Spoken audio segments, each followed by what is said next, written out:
They will push back if we are forcing a timeline on them. And I feel that that's what this is doing, is forcing a timeline on the other governments, and we need to be working more collaboratively. A week after tentatively approving a county-wide tax for beach protection, the Flagler County Commission reversed course at yesterday's workshop, citing insufficient public and local government consultation. Flagler County Commission Chair Andy Dance. And really where I think our past experience has led us is that if we don't have public trust and buy-in in what we're doing, then we're failing. The commission is now considering limiting the tax to Barrier Island communities. Flagler County Administrator Heidi Petito. We are looking at only the Barrier Island if we were to implement an assessment, understanding that 50% of it was going to be coming from 29% is going to be made up by the TDC, 21% was going to come from the county and their general revenue. It might not be ad valorem. It could be, there are other makeups of general fund revenue that come in the way of other taxes, fees,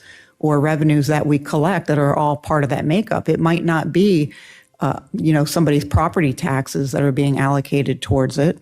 It's just general revenue that we can use for any purpose. No decision has yet been made on how to fund the beach management plan this year or for years to come. Good morning, Flagler County. I'm Rich Carroll. You're listening to Flagler's Morning News on Tuesday, June 11th.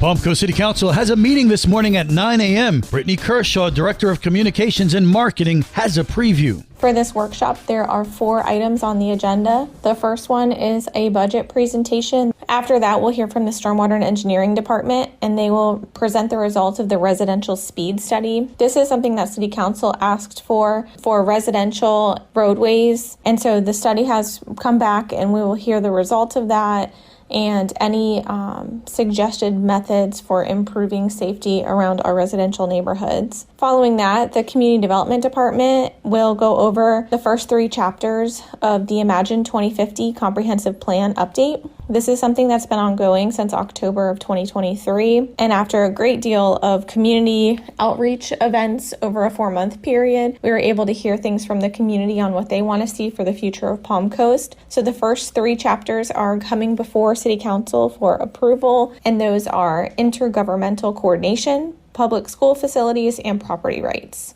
And then finally, we will hear from our Community Development Department, and they will give a presentation on exterior colors. In March of this year, City Council asked for an overview of the city's existing code for exterior colors, which is part of the Unified Land Development Code. And so staff will provide that presentation to City Council and look for feedback from City Council on how to proceed in the future. The meeting begins at 9 a.m. at City Hall. The public is invited to participate during public comments. If you cannot attend the meeting, watch it on the city's YouTube channel.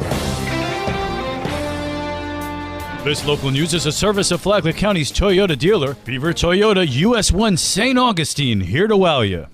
The Flagler County Sheriff's Office has made a sizable donation to support Rise Above the Violence. The Flagler County Sheriff's Office donated $10,000 to support the local community organization Rise Above the Violence. The check was presented to Carmen Gray, founder by Sheriff Rick Staley and Chief David Williams. Funds for the donation came directly from seized drug dealer assets. Flagler County Sheriff Rick Staley. This week, a $10,000 donation of drug-seized assets was given to Carmen Gray and her foundation named after her son, Curtis Gray, who was murdered in 2019. According to its website, Rise Above the Violence, Curtis Israel Gray was a rising star student athlete at both Matanzas and Flagler Palm Coast High Schools. He was also a community advocate who invested much of his life helping youth in Flagler County. This money will be used to teach youth how to rise up above the violence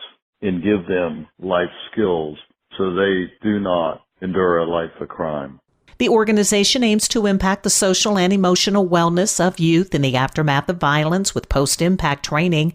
It offers after-school workshops and seminars, camps, and serves as a liaison between businesses and residents. To learn more about Rise Above the Violence or to donate online, visit longlivekurt.com. For Flagler's Local Morning News, I'm Karen Johnson.